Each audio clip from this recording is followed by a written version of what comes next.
Hi, I would like to make a confession. I was first interested in this book, The Face of the Shroud, just for fun. When I peeked into it and I saw the image of Jesus on it, I was expecting another cheesy Christian book where all the non-believing sinners suffered at the end of the world while the righteous Christians were saved. This story wasn't anything I was expecting, and that's what piqued my interest to read further. The idea that things are not as what they appear to be is a running theme throughout the book.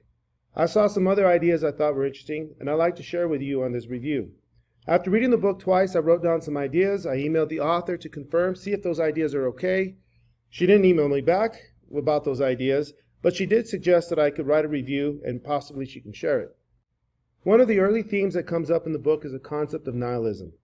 Nihilism isn't just atheism. It's a type of atheism that can include religious people or those who think they're religious. What it really is an underlying belief that there really isn't any meaning behind our experience.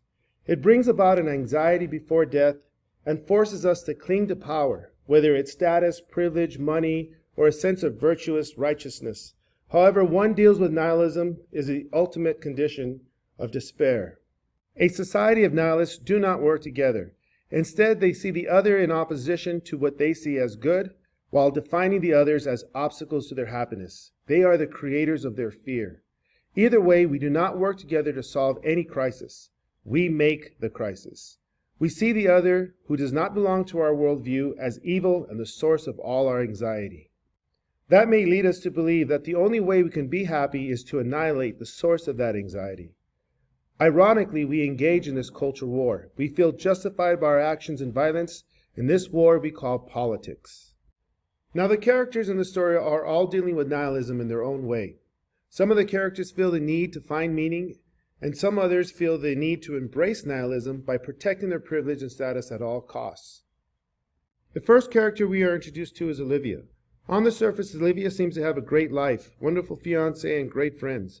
But underneath the surface, she is restless and sensitive to the world around her, as she knows that other people have different experiences of hate, suffering, and injustice. She is labeled as a hopeless idealist, but our protagonist is a journalist who wants to reveal the problems of society. The next character in our story is Christopher, a person in our society that we will easily label as some kind of incel. But then again, that's what our culture does. Our society has labels for everybody, such as incel, chads, karens, and we judge people by these predetermined stereotypes. We don't allow them to reveal to us who they really are on their terms. Christopher is a character who deals with nihilism and anxiety in his own unique way, but he also finds interest in Christianity. Another character who I believe is there, but is hidden, is a narrator. I believe the narrator sometimes possesses some characters, breaks the fourth wall to reveal to the reader certain concepts that are important. Now, I asked the author if I was correct about my theory about the narrator being a character. She didn't really respond. But if you like to see and decide for yourself, go ahead and read it. I advise that you read it several times to see if that character pops out. One of my criticisms about the story is that the story seems to have its main focus on the concept and the themes. The details can be a little scanty. I'd give you a review about a love story, but I'm not really into the love story, even if it was a well-written love story. I do find the ethics very fascinating. The next characters are the antagonists of the story, who are dealing with nihilism in their own unique way. They are powerful and they are wealthy and will do anything to maintain that.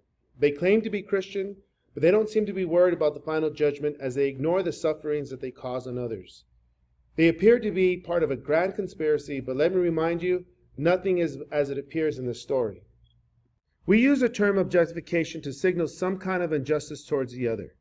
It's the idea in which we turn the other into an object of use. But where does this idea of injustice originate, and why is it an absolute?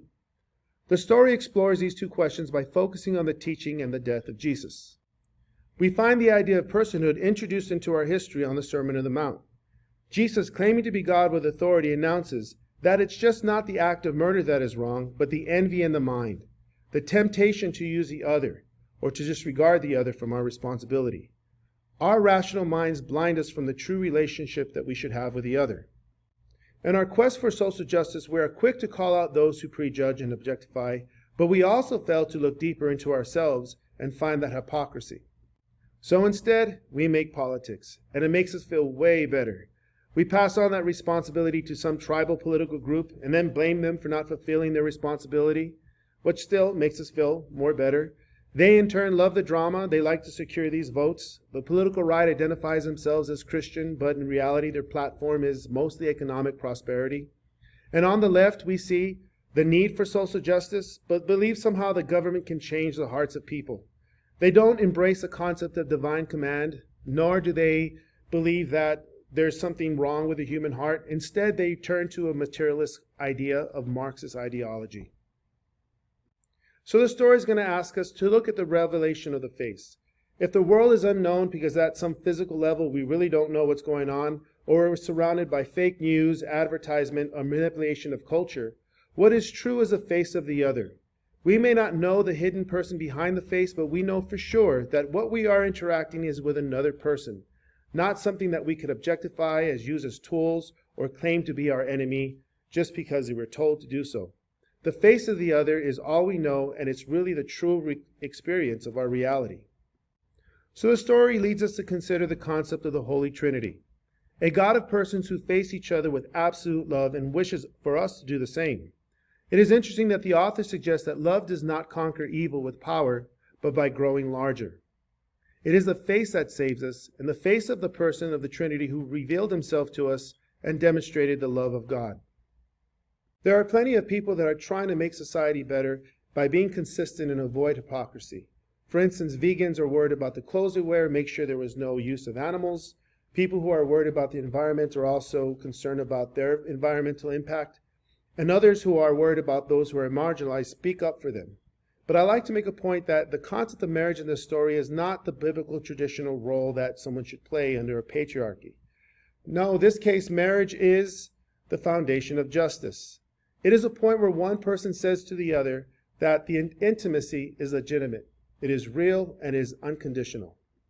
So before I read this book, I have never heard of the Shroud of Turin, and neither have the people around me. When I did the research on it, I was surprised to see how quickly people wanted to affirm that it's a hoax. To me, I think it may be that fear of the divine command. The carbon dating was set in the 15th century, but that brings up another point. Why would a 15th century artist create probably the most genius, important art and not claim it to be theirs? And not only why would they create something that could only be revealed in 21st century technology? So with that said, this is a very haunting story, a very interesting story, and I liked it.